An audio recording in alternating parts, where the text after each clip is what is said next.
Hi guys! Try natin yung trending na bell pepper with cream cheese and takis dapat. Kaya lang wala tayong takis, so this one muna. And for cream cheese, ito yung gamit natin from Arla. Ayan, then we have 2 bell pepper. Tinanggal ko yung buto. Then cheesy. Try natin. So, try natin. Ito yung bell pepper.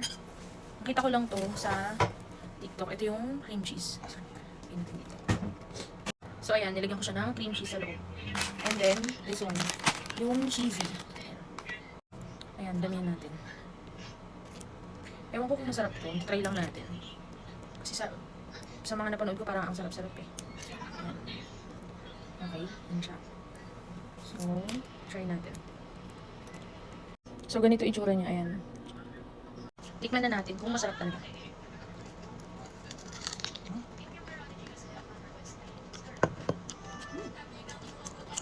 Masarap na siya mahang.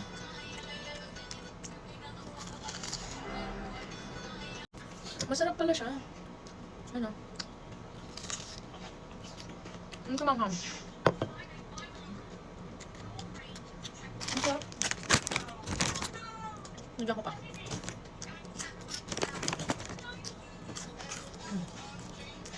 Lagyan pa natin ng cream cheese.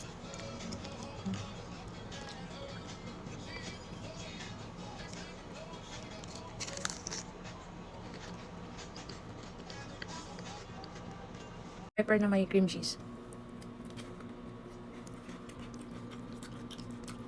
Ay, nga. Sabi ko sa'yo, sarap eh. O diba, masarap. Lagyan pa natin yung isa. Ang sarap pala nito. Oh my god. Buti na lang, gaya-gaya ko. Na-discover. Ang sarap, in fairness. Akala ko, hindi ko magugustuhan yung bell pepper, pero it turns out, masarap. Ayun o. Ito yung pangalawang bell pepper ko. Ang sarap. Try nyo to guys.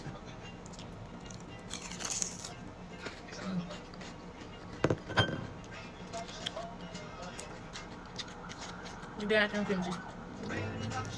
Sarap. Sarap pala ito. Hindi ko naman masyadong bet yung bell pepper ha. Pero ang sarap pala niya. Grabe, ulitin ko to. Ang sarap din ng cheesy.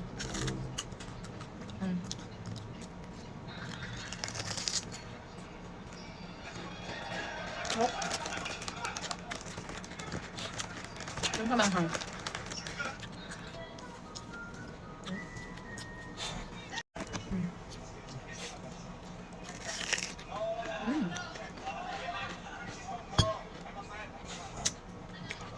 Harap. Try nyo din guys. Parang mahal ng bell pepper na yun. Nabili ko yung akong dalawa. 60. Yung Arla 100 plus, 130 yata. Pero, kung gusto nyo naman makapag-try na mas kakaiba. Harap.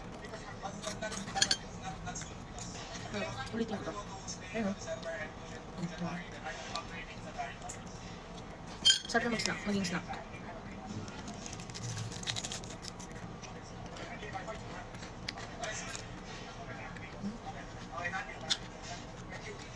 Yes na.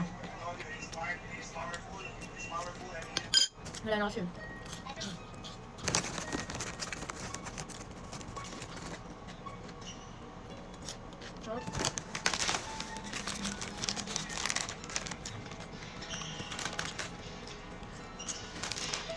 Try nyo rin guys. Ito yung cream cheese ko from Arla. Cheesy. And bell pepper, galing pa rin. Yun lang.